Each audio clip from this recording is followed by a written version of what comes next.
another segment of Interviews That Matter. I'm your host Raj Mehta. Friends, in this segment, we bring those guests who influence our lives. This includes elected officials, policymakers, heads of major organizations, and other dignitaries. It is my sincere hope that the knowledge shared by these guests would help our community. Today, our guest is President and CEO of Long Island Association, Kevin Law, which is the largest business organization in New York. Let's meet Kevin Law. Kevin, welcome to the show. Appreciate your time, taking time and come here. I know you've been really, moving up and ranks in Long Island's power.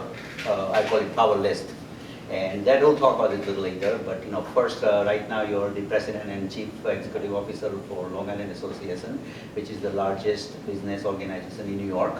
So can you tell us about the mission of Long Island Association? Who are the members, current members, as well as what is the history of it? Sure.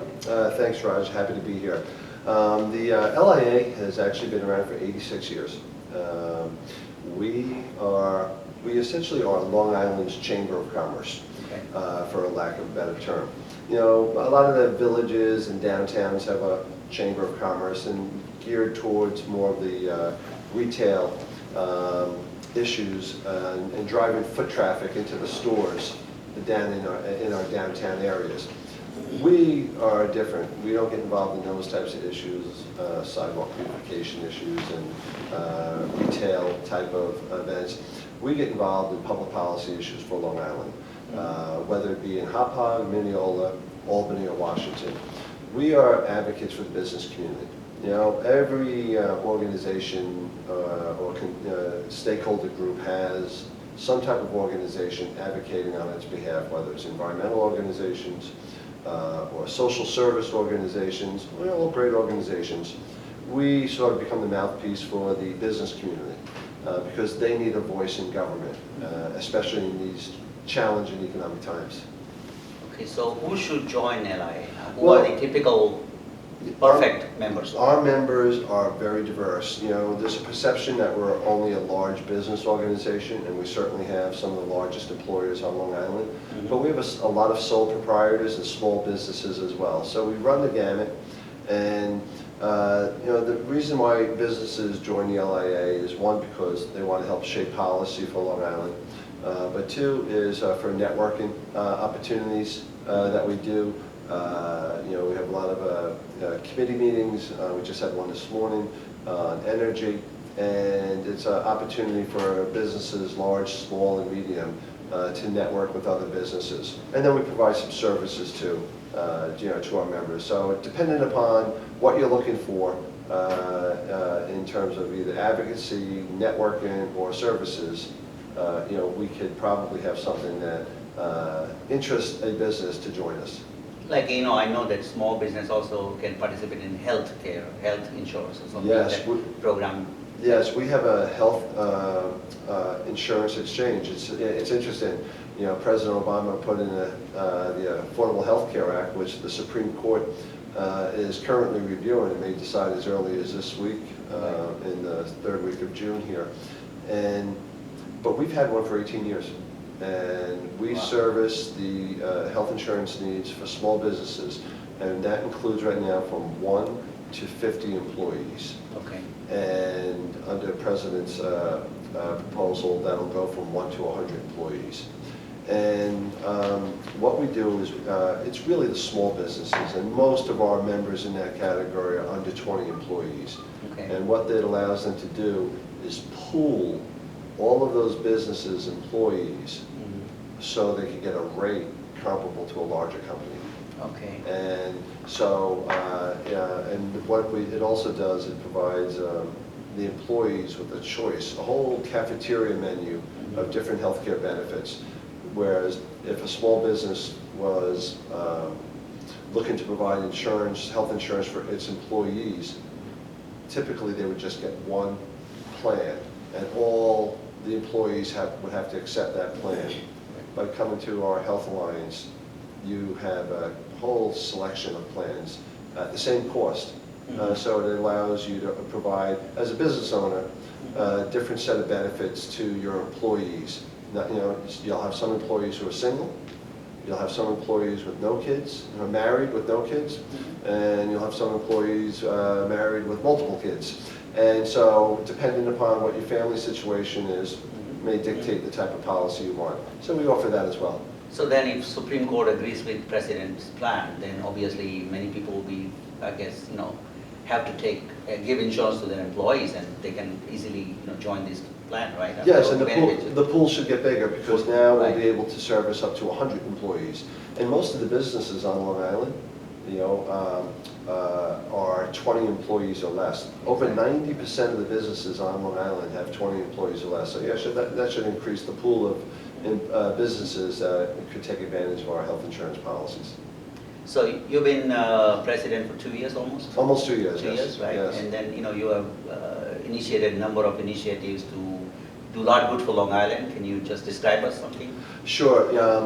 I'm trying to reshape the focus of our mission to really concentrate on economic development, Okay.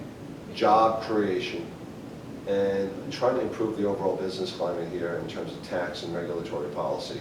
The business community provides most of the property taxes and sales taxes to our governmental entities. Yep. And we need a thriving business community to support those services. And so we got to make sure that government is not being a hindrance to businesses who are looking to grow, expand. And so we're focusing on those types of issues, as well as big economic development projects. We need to get some projects done out here. We need to be growing. There are a lot of projects that have been trying to get off the ground for 10 or more years on this. Yep. That doesn't happen in other parts of the country. Most other parts of the country welcome a business or a developer who wants to develop something. Right. Here on Long Island, it takes years, if you're lucky. And Wow. so we need the business community to be as vocal as all of the civic groups, the environmental groups, who are trying to stop projects from happening. Mhm. And so we need to even the playing field, and we try to do that as well.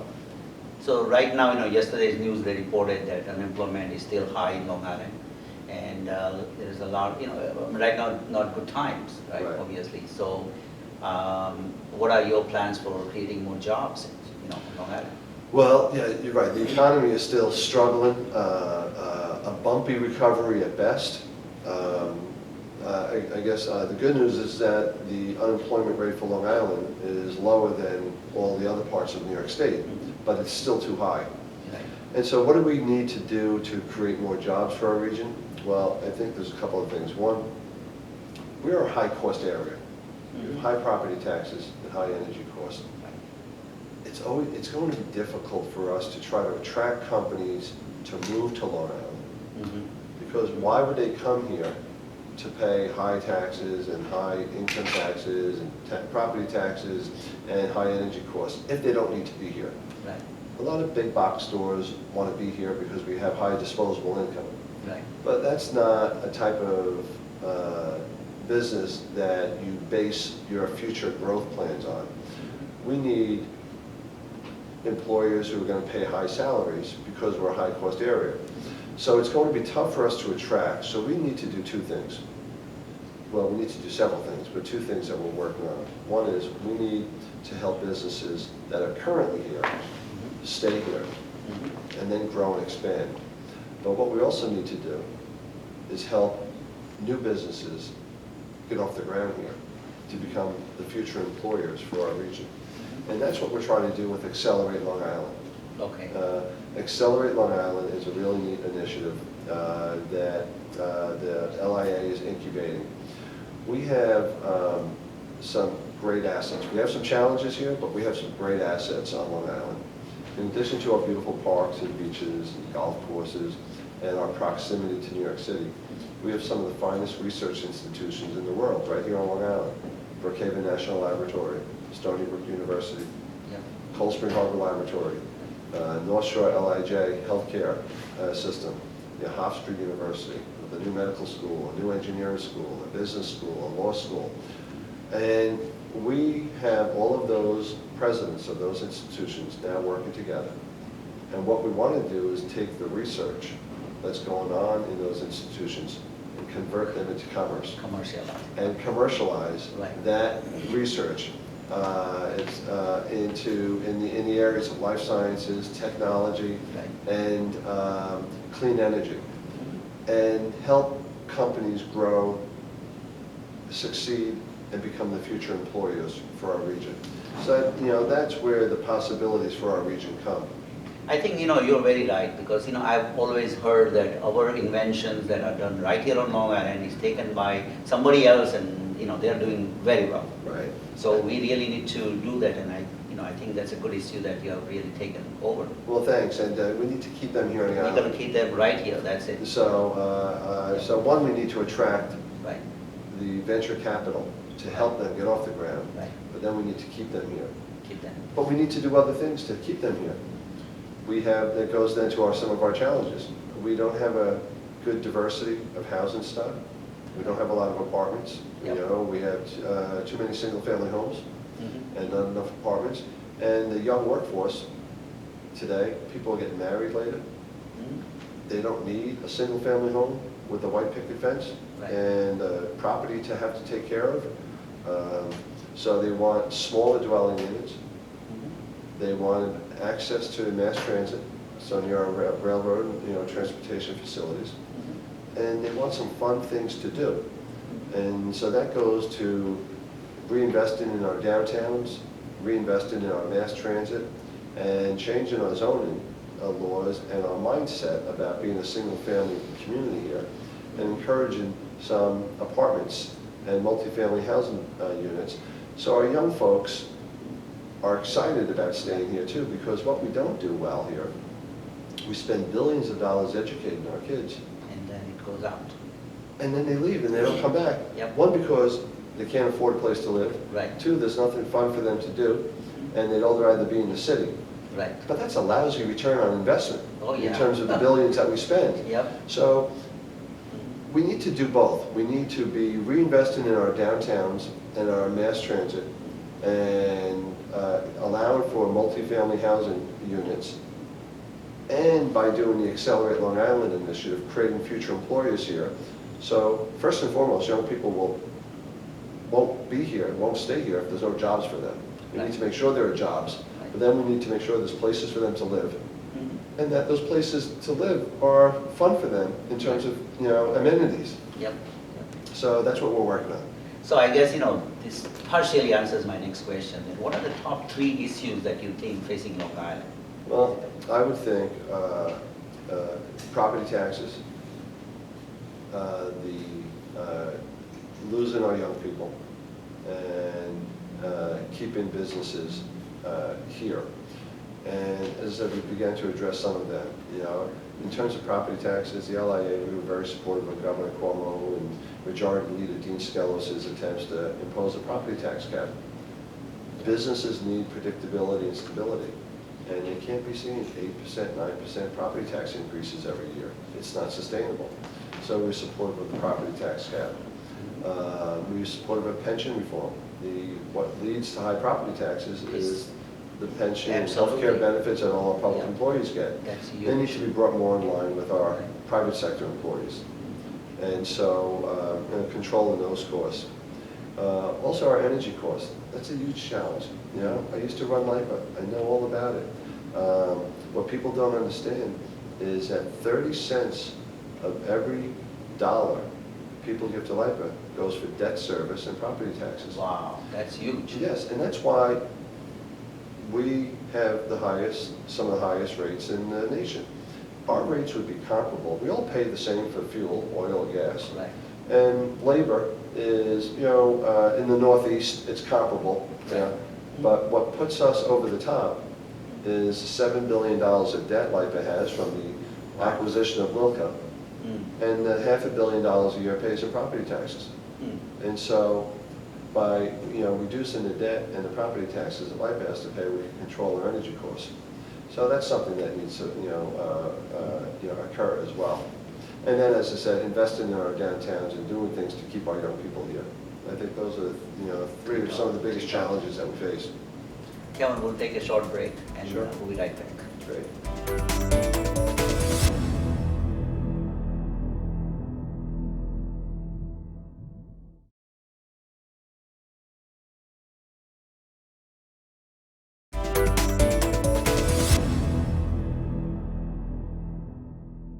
Welcome back. Welcome to the Interviews That Matter. We are having a conversation with LIA President, Long Island Association President and Chief CEO, Kevin Law. Kevin, welcome back. Thank you, Raj. So, there were talks about, we have two counties in Long Island, Nassau and Suffolk County. And there was always a talks about, why should we have two counties? The double administration, too much cost. And talks about merging those two counties into one. Then another talk will be a separate state from New York. And third, there are like many things that I've been hearing long time, since long time. So what are your views? What do you think of where that should happen? Well, first I think we need to look at the history of Nassau and Suffolk counties. Suffolk counties existed for a couple of hundred years. Nassau County was only created in 1898 when Queens decided to join the greater metropolitan New York City that exists today with Brooklyn, the Bronx, Manhattan, and Staten Island. Only the three western towns of Queens joined New York City. The three eastern towns, Hempstead, North Hempstead, and Oyster Bay, were not included. So they said, hey, we don't want to be a stepchild here. We should form our own county. Right. So they got state legislation in 1898 to pass their own, to create their own county. At that point, what should have happened was they should have just joined Suffolk. Right. And we should have had one county. One county. That had the city of New York and Suffolk County. That didn't happen. So what I proposed that should be explored last fall was based on the fact that what I proposed, I said that Nassau and Suffolk should consider merging. They're both hemorrhaging. They both faced a collective $1 billion projected deficit. Yes. And you had Suffolk OTB filing for bankruptcy. Yeah. You had Nassau County under a state fiscal watchdog. Yeah. And if these were two private corporations providing the same exact service, right next door to each other, they would consider a merger in a minute. But because they're municipal corporations, they would never consider that. And so I said, it should be looked at. The politics of that makes it, tough because people don't want to give up their local fiefdoms. The creation of a separate state for Nassau and Suffolk counties is never going to happen. People should stop talking about it. One, it would require congressional approval. They haven't approved a new state in about 60 years. It would require Albany approval. Why is Albany going to allow the cash cow of Long Island, the ATM machine for the state, to leave? Right. And then how does Long Island pay for all of the state properties and facilities here to reimburse New York State for its investments? So I don't think it's ever going to happen. It's a nice, fun thing to think about, but it's not going to happen. I don't think people should waste time exploring it. And even my idea about the merger of the two counties, politically probably not going to happen. So what can we do? We need to focus on something real, and we need to reduce the cost of government out here. And we can do that through consolidation of services as opposed to consolidation of governments, and do things more efficiently to control the cost. That's probably more doable. I think that's a great idea because everybody provides the same services. Right. Why can't you? I know the portal that I spoke about, that exactly the same thing. Right. Also, you are the co-chair for Governor's Regional Economic Council, and you've done a great job. With Dr. Rabinowitz. Guys, you have brought in like what, $110 million something, Yeah, or 101. earmarked or whatever it is. Yes. So how can somebody get a piece out of $110 million? Or what is it eyed for? That kind of thing. Well, thank you. It's exciting. Governor Cuomo created 10 regional economic development councils throughout New York State. Nassau and Suffolk was one of them. Stu Rabinowitz, the president of Hofstra, and I co-chair it. And we had to compete against, we have about 22 other members. We had to come up with a 5-year economic development strategic plan for our region, which we did last year. And we competed against the other 9 councils throughout New York State. And we were awarded one of the best plan awards. And with that came $101 million. Okay. And so we felt really good about that. The second year process has just started. And if a company is interested in applying, there is now what's known as a CFA, a Consolidated Funding Application. It's due July 16th. Okay. And it's through the New York State Empire State Development Corporation. And it's New York Works, I believe it's newyorkworks.com. Okay. And information can be found on that, or through the Empire State Development Corporation website. There'll be a link to that site. And we will be considering a whole host of projects that will help a business that's interested in expanding, creating construction jobs, and creating permanent jobs. Okay. So there's a lot of different opportunities there, and it's the way this governor has made the new economic development paradigm work, and it is working, and so we're excited about it. So then this $101 million that are already named for some projects, correct? Yes. And let's say, right now, company A, company B, company C, or whatever number of companies, they're already involved. So if some of our viewers, let's say they are in the same industry, let's say you have a construction project and somebody is in a construction, is there any way to kind of join now, or is it too late for this? No, it's not too late, because they have until next month to apply. What we're trying to do is, if there's a proposed project, the state can't go in and fund the entire project. We're looking to leverage private investment. And so if there are private dollars going into a project, but they could use some help from the state to get it over the hump, or to get the project started sooner rather than later, those are the projects we're going to concentrate on. Leveraging private dollars and trying to help these projects get implemented. So, but this one is for the next year, right? Or whatever Well, it'll be awarded. The applications are due. Remember, the state fiscal year is April 1st to March 31st. So these awards will be made in the fall. Okay. So, it'll be this calendar year. Kevin, on Long Island, South Asian community, which are the viewers of this show, that has really tremendously grown. And, as far as I know, about 10 years ago, I had a figure that the South Asian had a net worth of over $3 billion, It's a very thriving community, So what are your interactions with them? Is there anything? Yes. What's great about Long Island is we've become much more diverse than when Long Island was really growing in the 60s.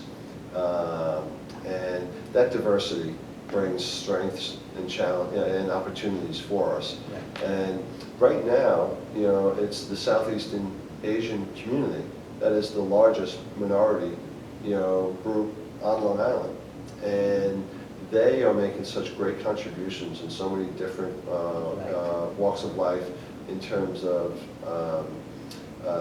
the positions that they hold, the companies like yours that are growing and generating a really smart, hardworking future work group. Our future employees. So their contribution to Long Island is tremendous, and we welcome it, and we need to be supportive of efforts to continue to assist and make sure that their opportunities continue to exist for them. So you'll be open to do something about South Asian community? Oh yeah, exactly. And we should also talk about how we could be doing more trade with our southeastern, countries. Canada is our largest trading partner right now, and that's probably historically because of proximity, to our region. But we do have some, significant trade with China and Japan, and with the Southeastern Asian communities. That's a market that is great for Long Island. It's a good market for them. Yeah, and it's a great market it's for win-win us. for everybody. It should be, and so I think we need to be doing more partnerships with the Southeast Asian community. So we should take a delegation to India. We can organize that. that would be something that should be worthwhile. I bet there'd be a lot of Long Island companies interested in going to that. You know, like there are the main problem, like 10 years ago, I figured, I mean, of course, you know, I'm not the expert in this, but I've seen that many times that the Long Island has a lot of smart people and many different organizations, you know, doing the same thing. And we are not, you know, the way I see it in my mind, that we are not projecting a united, image outside of Long Island. So LIA, you know, as a leader, how can you accomplish that? Like, you know, we got different organizations like ListNet and LIC, HIA, and I mean, so many different are doing the similar thing. But, here's the difference and here's what we do. First, let me tell you what let's frame the question. Long Island business groups are very similar to our Long Island government. We're balkanized and fragmented. Just as we have too many governmental units, Right. we have too many business organizations. So one of the things I've done when I got to the LIA, I brought them all together. Okay. And so we meet regularly with the ABLI, the Association for Better Long Island, Right. ListNet, Right. Lyft, the manufacturing company, the Hop Hog Industrial Association, the LIBI, the Long Island Builders Institute, on and on. A lot of these other groups are either geographically based, like Hop Hog Industrial Association, or they're sector-based, like technology. The LIA is the one umbrella group that encompasses all of them. And the problem is, the good news is we're working together now. The problem is, just like the governmental units, people don't want to merge or consolidate their organizations because their jobs. They're concerned about their jobs. Right, and right. each organization has an executive director or a president with some staff. Right. What will happen if they merge with another? Right. And so it becomes problematic, Wow. and we become balkanized, and you're right. The overall voice gets a little muted, but what I'm trying to do is through coalition and partnerships with them, make the business community's voice stronger. And you know, to the extent we do it under the LIA, I'm happy to bear that burden because we do tie both counties and all different sectors, and it's important that we work together. Absolutely, it's a good negotiation that you have to do, I guess, you know, Yes, negotiating with everybody, right? I mean, that's just a good bit. skill, you know. Because like 12 years ago, you know, I met with both the county executives, and I told them that, you know, people listen only to their godfathers, you know, like that, you know. So whoever is top, obviously that can work, rather. Right. You know. Okay, so I mean, you have been since 2006, you have been moving in the power list in Long Island. Like you were, you know, first obviously an attorney, but then after that you moved into a deputy chief county executive of Suffolk County, and then you headed the Long Island Power Authority. Now you are here. What is your next move now? Where are you going to go next? You know? Only God knows. Only God knows. Man plans and God laughs. You know? But no, I've been fortunate. I've dedicated my entire life to Long Island. In both the public sector and the private sector. I'm committed to this place. I believe in Long Island. I'm raising my two boys here, and I want Long Island to be as good for them as it's been for me. And so, I think I'm high in Long Island. I think the opportunities for us are great. I'm lucky to be a part of it in some small ways, and looking forward to continue to work with others to make this region all it can be. Great, and you know, is there any final message for South Asian community specifically? LIA looks forward to working with you. We'd love to partner with you and help your businesses grow, and if the LIA can help you, I'm ready, willing, and able to do so. Thank you so much, really appreciate it. Thanks for joining us today. If you have any questions, comments, suggestions, email me at rajmitv@gmail.com. Again, it's rajmitv@gmail.com. Until next Saturday, see you. Thank you.